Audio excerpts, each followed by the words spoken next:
नमस्कार, आप देख रहे हैं हमारी खास पेशकश कंज्यूमर इज किंग। मैं हूं आपके साथ कविता थपलियाल। और आपने मार्केट में कभी ना कभी तो नामी कंपनियों की ब्रांडिंग के साथ छेड़छाड़ कर लॉन्च किए गए प्रोडक्ट्स तो देखे ही होंगे। साफ शब्दों में अगर हम कहें तो कॉपीड प्रोडक्ट्स की बात यहां पर हो रही है। और आजकल खाने पीने से लेकर आपकी रोजमर्रा की जिंदगी में इस्तेमाल होने वाली हर छोटी से लेकर बड़ी चीज के कॉपीड प्रोडक्ट्स आपको मार्केट में आसानी से मिल जाएंगे। और अगर हम सही समझें और अनुभव हमें अगर नहीं है तो आप रियल और फेक प्रोडक्ट्स में फर्क भी नहीं कर पाएंगे। नकली प्रोडक्ट्स का ये जो जखीरा है तस्करी के जरिए भी देश में प्रवेश करता है।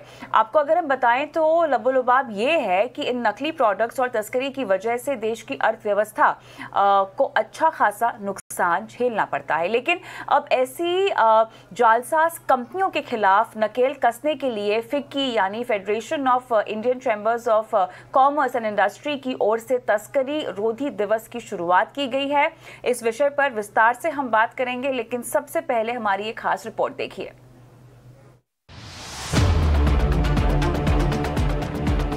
दो 2025 तक 5 ट्रिलियन US डॉलर इकोनॉमी बनने का सपना रखने वाला देश फिलहाल कई मुसीबतों से जूझ रहा है। इनमें से एक तस्करी और नकली सामानों की बिक्री है। बीते सालों में तस्करी की वजह से भारतीय अर्थव्यवस्था को भारी नुकसान पहुंचा है। तस्करी का आलम यह है कि आज सिर्फ भारत ही नहीं, पूरे विश्व की अर्थव्यवस्था को इससे नुकसान हो रहा है। वर्ल्ड इकोनॉमिक फोरम के मुताबिक तस्करी की वजह से 2020 में वैश्विक अर्थव्यवस्था को 2.2 ट्रिलियन अमेरिकी डॉलर का नुकसान हुआ है, जो दुनिया भर के GDP का लगभग 3% है। वहीं भारत की बात करें तो तस्करी के कारण भारतीय अर्थव्यवस्था को 1,17,253 करोड़ रुपए का नुकसान हुआ है। इसके अलावा कई सेक्टर्स में लाखों लोगों ने तस्करी के कारण अपनी नौकरी खोई है। यही वजह है कि फिक्की कैस्केड ने अब तस्करी, प्रतिबंधित और नकली उत्पादों के हानिकारक प्रभाव के बारे में जागरूकता पैदा करने के लिए 11 फरवरी को तस्करी रोधी दिवस के रूप में मनाने की पहल की है। उद्योग और व्यापार संगठन फिक्की कैस्केड की रिपोर्ट के मुताबिक तस्करी से आने वाले सामान की बिक्री के कारण 2017-18 में लगभग 16,36,000 नौकरियां छिन गई। अकेले कपड़ा, मशीन, तंबाकू और इलेक्ट्रॉनिक जैसे केवल 5 प्रमुख सेक्टर्स में ही 5 लाख से ज्यादा नौकरियां कम हो गई। दावा है कि अगर सरकार इसे रोकने में कामयाब हो जाए तो इसके कारण कम से कम 5 लाख नई नौकरियों के अवसर तुरंत बन सकते हैं।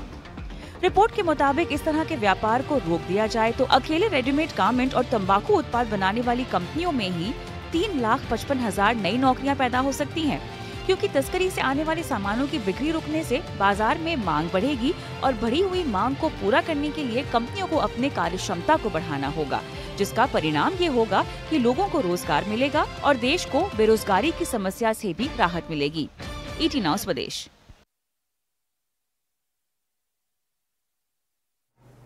यानी प्रॉब्लम हम सभी समझ रहे हैं। सवाल यहाँ पर यह है कि तस्करी की समस्या का समाधान क्या है। कंज्यूमर्स को कैसे पता चलेगा कि प्रोडक्ट तस्करी के रास्ते आया है। कंज्यूमर के हित की रक्षा के क्या प्रावधान हैं। इन सभी सवालों के जवाब देने के लिए हमारे साथ हमारा जो खास पैनल है वो भी जुड़ गया है। स्वागत करना चाहती हूँ यहाँ पर फिक्की कैस्केड और साथ ही central board of indirect taxes and customs के फॉर्मर चेयरमैन PC झा का।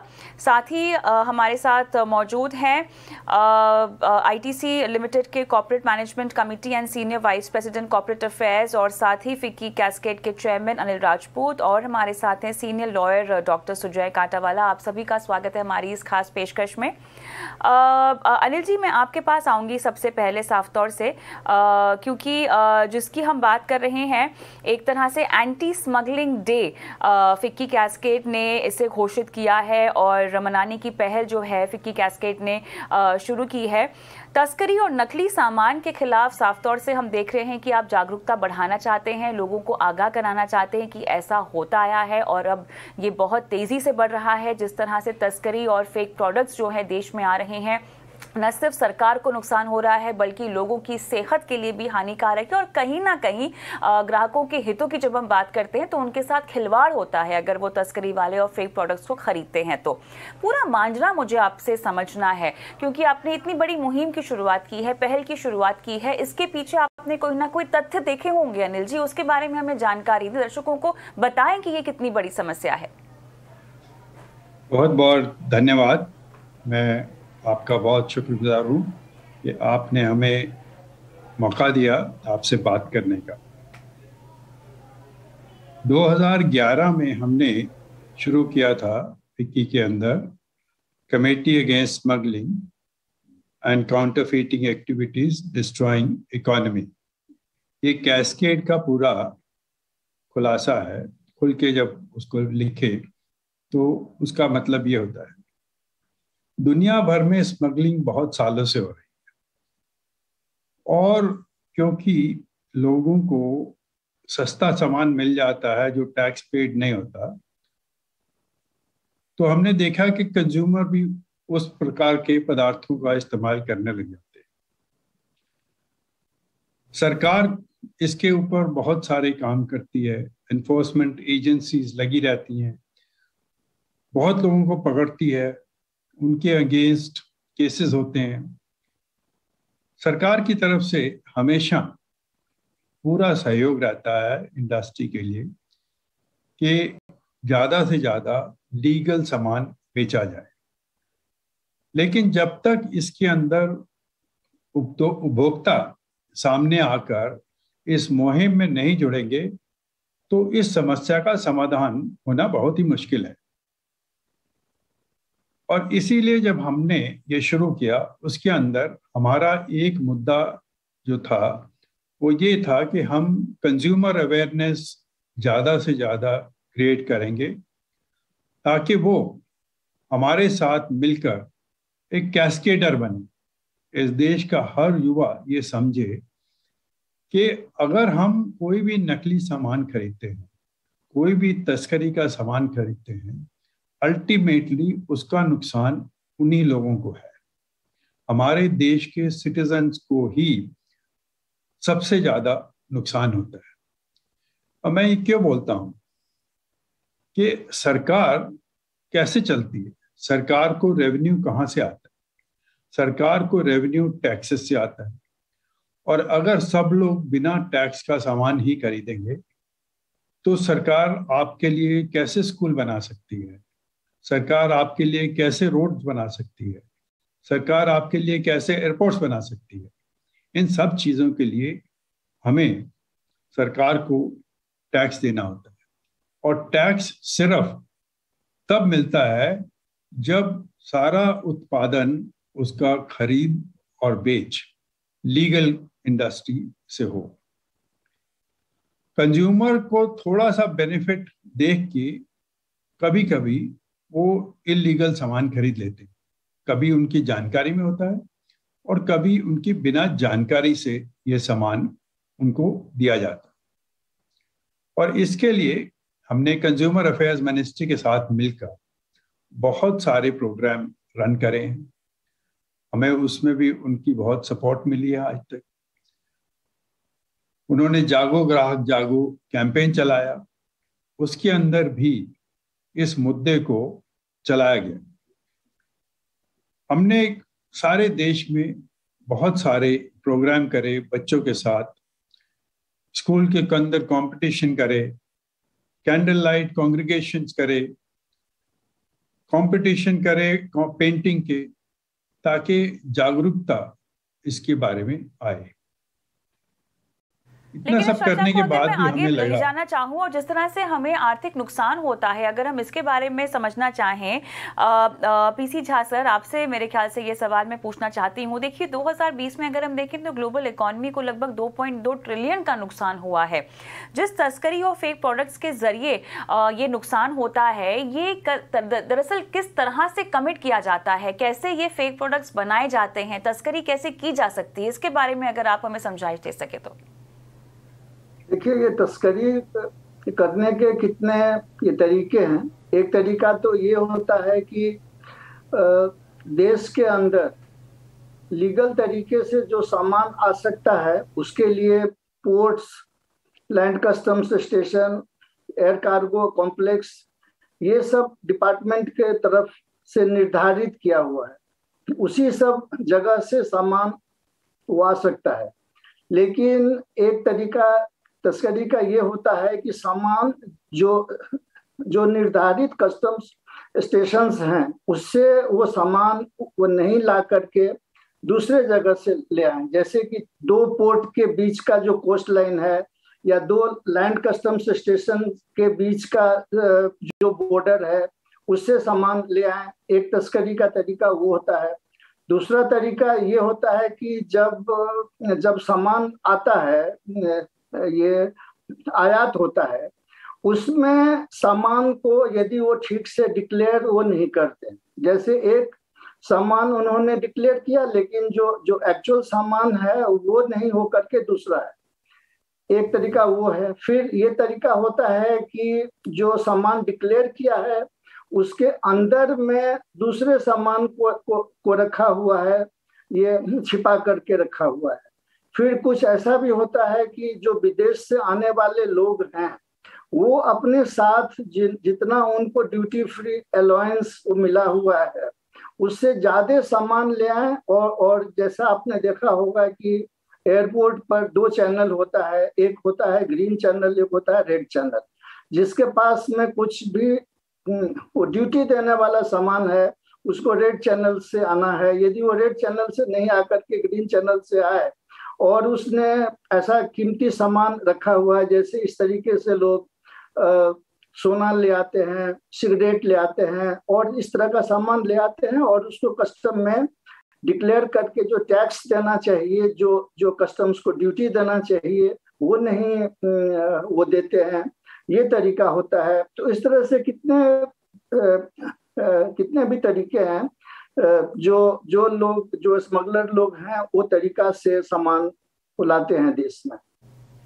सुजय, जागो ग्राहक जागो, ये मेरे ख्याल से एक बहुत ही पुराना कैंपेन है जहां पर हम ग्राहकों को न सिर्फ जागरूकता उनके बीच में फैलाना चाहते हैं बल्कि कंज्यूमर प्रोटेक्शन एक्ट में भी ऐसे कई सारे प्रावधान हैं जिसके तहत आपके हितों की सुरक्षा की जा सकती है। स्मगल्ड और फेक प्रोडक्ट्स का अगर कोई इस्तेमाल करता है बिना जानकारी के, अनजाने में ही, किस तरह से उनको कानून से सुरक्षा है, किस तरह से अपनी शिकायत का गुहार वो लगा सकते हैं? क्या कुछ केसेस आपके सामने आए हैं इस मुद्दे को लेकर? देखिए, पिछले 30 वर्षों में मैंने ये देखा है कि जितने भी स्मगलिंग के केसेस हमारे देश में हुए हैं, आप इसका एक जेनेसिस समझिए। माफ कीजिए, इसका जेनेसिस क्या है? इसका जेनेसिस ये है कि हमारे जो जाबाज कस्टम ऑफिसर्स अलग पोर्ट, अलग एयरपोर्ट, लैंड स्टेशंस पे खड़े हैं, तैनात है, पोस्टेड है, क्या उनको सही में उनके पास वो टेक्नोलॉजी है? क्या हमारे पास, जैसे आप फर्ज करो इतना बड़ा पोर्ट है न्हावा शेवा पोर्ट, वहां पे हजारों कंटेनर आते हैं दिन में, उतने ऑफिसर्स है एग्जामिनेशन करने, उतने स्कैनर्स है हमारे पास, तो स्मगलर्स इसका फायदा उठाने वाले। और उसके बाद एक बार माल क्लियर हो गया, उसको कहते हैं when it becomes part of land mass of the country, वो ब्लेंड हो गया कंट्री में, तो वो प्रिज्यूम होता है कि ये ड्यूटी पेड था, फिर जाके मार्केट में बिकता है ट्रेडर के थ्रू। तो अल्टीमेट जो कंज्यूमर है, जो आप और मैं, जैसे कोई शॉपिंग मॉल में चले गए, कहीं चले गए, अगर हम वो माल खरीदते हैं तो हमको तो पता नहीं कि कहां से आया, कौन से पोर्ट से निकला, किसने इंपोर्ट किया। अब इसके अंदर एक पैकेजिंग रूल्स में एक मैंडेटरी रिक्वायरमेंट है कि ये कंपनी ने इसको इंपोर्ट किया, ये प्राइस पे इंपोर्ट किया, जो भी है, क्योंकि उस पर ड्यूटी कैलकुलेट होती है। तो कंज्यूमर कैसे जानेगा? कंज्यूमर जो है वो तो इनोसेंट है, उसको पता ही नहीं है कि ये कहां से इंपोर्ट हुआ है। वो तो जो एमआरपी है वो तो पेमेंट देने वाला है, उस पे अगर शॉपकीपर कोई डिस्काउंट देता है तो डिस्काउंट लेकर वो खरीदेगा माल। तो इसमें अगर काउंटरफिट आ गया, किसको जाके पकड़ेगा? वो प्रॉब्लम यही है हमारे देश में अगर मेरे को किसी ने चिपकाया माल काउंटरफिट, जैसे फॉर एग्जांपल ये सोचो कि कोई लेडी जाती है कॉस्मेटिक्स खरीद लेती है, अगर उसको काउंटरफिट दिया तो वो डेफिनेटली उसमें कंप्लेंट्स कर सकते हैं, उसमें आईपीआर इश्यूज आ सकते हैं, ट्रेडमार्क इश्यू आ सकते हैं, बहुत सारे इश्यू आ सकते हैं। यहाँ पे कितनी रेड्स होती है जहाँ फेक लक्स सोप, कितने टाइप के परफ्यूम्स, कितने टाइप के कॉस्मेटिक्स पकड़े जाते हैं। तो बड़ी बड़ी कंपनियां, उनके पास मैन पावर है, उनके पास फाइनेंशियल कैपेसिटी है कि उसको पुलिस को एंगेज करे, प्राइवेट सिक्योरिटी डिटेक्टिव्स को एंगेज करे पकड़ने के लिए। लेकिन मेरा ये कहना है कि हमारे जो कस्टम ऑफिसर्स है, मैं इंपोर्ट की बात कर रहा हूँ, स्मगलिंग इंपोर्ट में भी हो सकता है और एक्सपोर्ट में भी हो सकता है। एक्सपोर्ट में आपको एक बता रहा हूँ आइटम है लाल चंदन। जहां साहब है, राजपूत साहब है, सीनियर लोग हैं, उनको मालूम है इंडिया के जंगलों में एक अनोखा चंदन कुदरती हजारों एकड़ में, साउथ में बेसिकली, वो इलीगल कटता है, पूरी चेन है और कंटेनर के कंटेनर भर के एक्सपोर्ट होता है।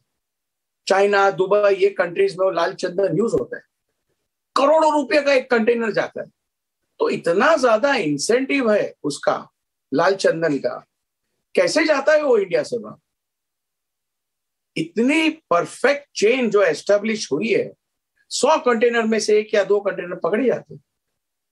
तो ये भी सोचने वाली बात है, क्या हमारे पास उतने मैन पावर है?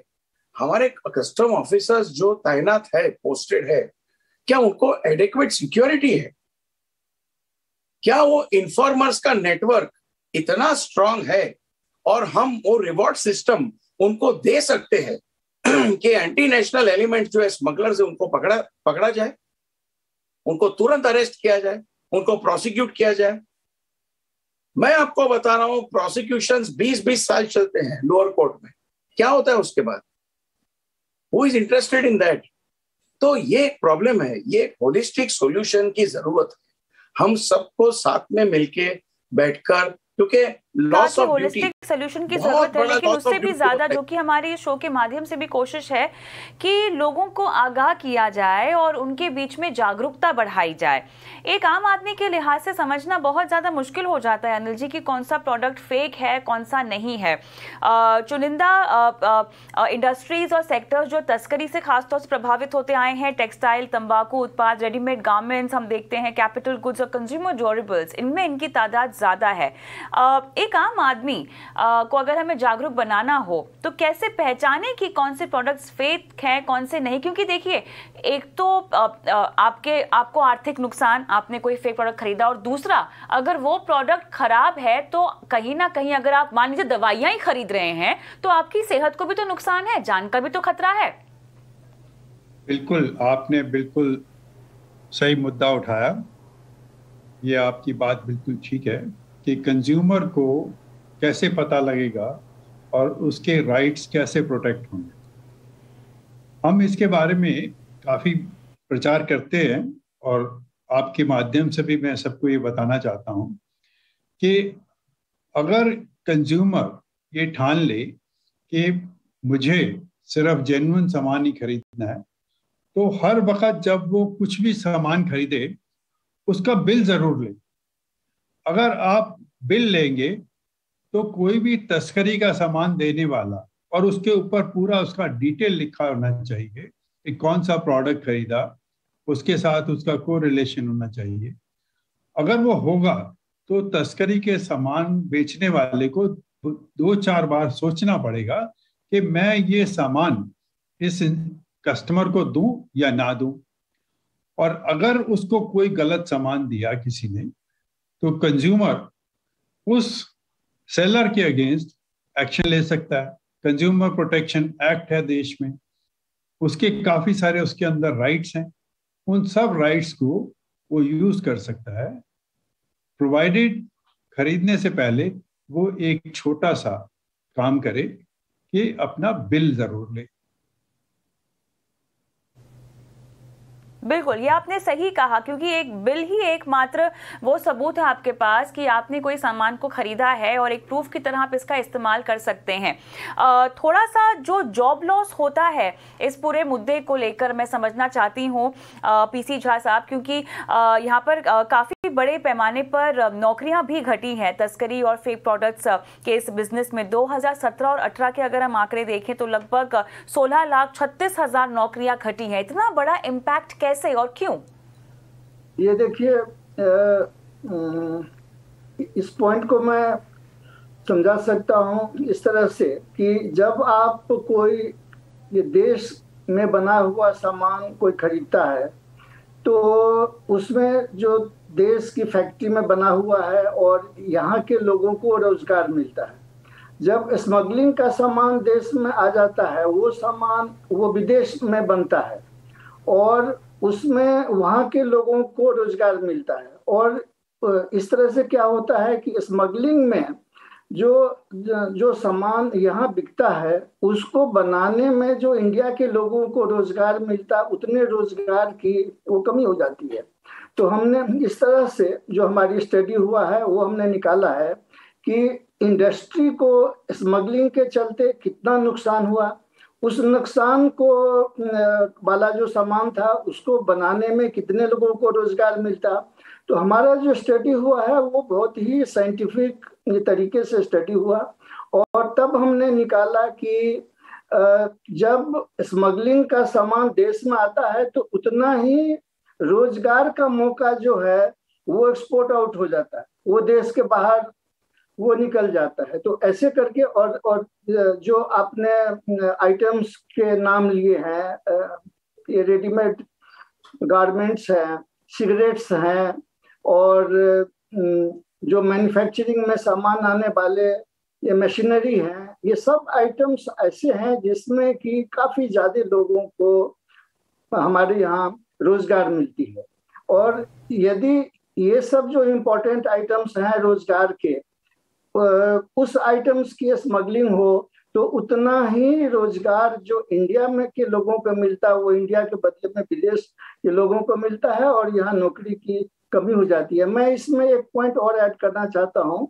ये कोविड के समय में जब इंडस्ट्री का प्रॉब्लम हुआ और ये मैन्युफैक्चरिंग सेक्टर को नुकसान हुआ और जो हमारा अपना देश के अंदर का उत्पादन था वो कम हुआ, उसके चलते कोई कोई आइटम है जिसकी तस्करी वो ज्यादा हो गई। ये हमने इस चीज को पाया है। इसीलिए हमारे यहाँ उत्पादन को बढ़ाना है और लोगों को जागरूक करना है, जो काम कि हमारे ये प्रधानमंत्री वो करते रहते हैं कि लोगों को ये बताना कि देश का बना हुआ सामान आप खरीदें, क्योंकि देश का सामान बना हुआ खरीदेंगे तो देश के लोगों को नौकरी मिलेगी। ये बात है। सुजय, कुछ चीज़ें जो मैं पढ़ रही थी यहाँ पर कंज्यूमर प्रोटेक्शन एक्ट के तहत नकली या मिलावटी सामान अगर आप बेचते हुए पकड़े जाते हो तो 6 महीने से उम्र कैद तक की सज़ा आपको मिलती है। लेकिन कंज्यूमर को जो नुकसान होता है ना, उसकी भरपाई या उसका मुआवजा जो है वो लगभग 1 लाख से 5 लाख रुपए तक का है। क्या वक्त नहीं आ गया है कि जिस तरह से हम देख रहे हैं कि ये तस्करी और फेक प्रोडक्ट्स बढ़ रहे हैं, इसका इस्तेमाल बढ़ रहा है हमारे देश में, इनकी बिक्री बढ़ रही है हमारे देश में, इनको लाया जा रहा है बहुत सारे लीगल तरीके से, इसमें बदलाव किए जाएं, इसको और कड़ा किया जाए? बेशक इसको कड़क करना चाहिए और फास्ट ट्रैक होना चाहिए। अगर मैं जेन्युइन कंप्लेंट करता हूं फोरम में तो उसकी सुनवाई, उसका हियरिंग जितना जल्दी हो सके उतना ही जल्दी उसको फास्ट ट्रैक करना चाहिए, क्योंकि जैसे टाइम बीतता जाता है, समय बीतता जाता है, उसकी जो अर्जेंसी है वो कम होती जा रही है। और यहाँ पे इतने कंज्यूमर्स हैं, आप सोचिए कि अगर 1 लाख कंज्यूमर्स अलग अलग फोरम्स में जाकर कंप्लेंट्स करें तो क्या कंज्यूमर फोरम्स में इतने मेंबर्स या जजेस हैं जो इसको सुनेंगे, इसको डिस्पोज ऑफ करेंगे, परखेंगे कि ये फेक है या जेन्युइन कंप्लेंट है। और मैं दूसरी बात कहना चाहता हूं, मेक इन इंडिया बहुत अच्छा इनिशिएटिव है, लेकिन एक दिक्कत है उसमें, ये कि हमारा जो देश है जिसमें 130 करोड़ प्लस लोग हैं, उनका जो डिमांड है, उनकी जो भूख है वो मिट ही नहीं सकती और उसके वजह से इंपोर्ट्स होते हैं। इंपोर्ट्स क्यों होते हैं? क्योंकि कंज्यूमर, हमारी लोकल जो कंपनियां हैं वो डिमांड को मीट नहीं कर सकती, डिमांड को मीट नहीं कर सकती और कॉस्टिंग हमारे वहां वही चीज जो बनती है वो बहुत कॉस्टली होती है। मैं आपको एक एग्जांपल देता हूँ, ये शर्ट मैं जो पहन रहा हूँ वो समझिए, अगर चाइना ये शर्ट बनाता है 5 रुपए में बनाएगा, क्योंकि होलसेल में बनाता है, उसके पास हर चीज सब्सिडाइज है वहां पर। लेकिन अगर यही शर्ट इंडिया में बनेगा तो 50 रुपए में बनेगा। तो कैसे हमारा मैन्युफैक्चरर जो बेहतर क्वालिटी बना सकता है चाइना से, कैसे compete करेगा? प्रॉब्लम वो है। और ये एक ही प्रोडक्ट में नहीं है, ये करोड़ों प्रोडक्ट्स में है, और ये फ्रीली इंपोर्टेबल प्रोडक्ट्स है। ये अगर चीप मिलते हैं, कितनी इंडिया की कंपनियां चाइना में प्रोडक्ट्स बनाती है, कितनी यूएसए की कंपनियां इन्होंने फैक्ट्री चाइना में लगाई है। चाइनीज इनोवेशन जो हुआ है हमारे देश में, वो हम कैसे compete करें और कैसे हमारा मेक इन इंडिया नंबर 1 बने, कॉस्टिंग वाइज, अवेलेबिलिटी वाइज, ये हमें सोचना चाहिए। नहीं, बिल्कुल आपने सही कहा। आखिर में समय लगभग खत्म हो गया है, लेकिन आखिरी सवाल मैं अनिल जी के पास लेकर जाऊंगी। सर, संक्षेप में जवाब दीजिएगा, कहाँ कसर रह गई है ग्राहक की तरफ से भी और सरकार की तरफ से भी, क्या कहेंगे? तो सरकार की तरफ से हम चाहेंगे कि कंज्यूमर अवेयरनेस को बढ़ावा मिले, ताकि कंज्यूमर इस बात को समझे। अल्टीमेटली कंज्यूमर पार्टिसिपेशन भी हमारे को बहुत बेनिफिट दे सकता है इस क्षेत्र में। हम लगे रहेंगे फिक्की कैस्केड की तरफ से कंज्यूमर अवेयरनेस में और ज़्यादा बढ़ावा देने के लिए। और इंडस्ट्री की कंपेटिटिवनेस की बात करी है हमारे एक पैनलिस्ट ने, वो बिल्कुल ठीक मुद्दा है। इंडस्ट्री को हमेशा कंपेटिटिव ही रहना पड़ेगा। बिल्कुल। तो यहाँ पे जैसे बूंद बूंद से सागर बनता है, वैसे थोड़ा थोड़ा करके यहाँ लोगों के बीच में, ग्राहकों के बीच में जागरूकता लाना बहुत ज़रूरी है, क्योंकि आखिर में जिन फेक प्रोडक्ट्स की हम बात कर रहे हैं वो आप ही को नुकसान पहुँचाएंगे, आर्थिक तौर पर भी और आपके हेल्थ वाइज भी, आपकी सेहत के लिए भी ये प्रोडक्ट्स अच्छे नहीं हैं। इसीलिए सोच समझ के खरीदारी करें और एक जागरूक ग्राहक बने। बहुत बहुत शुक्रिया आप तीनों का इस खास पेशकश में शामिल होने के लिए। मुझे भी इजाज़त दें आज कंज्यूमर इज किंग में। नमस्कार।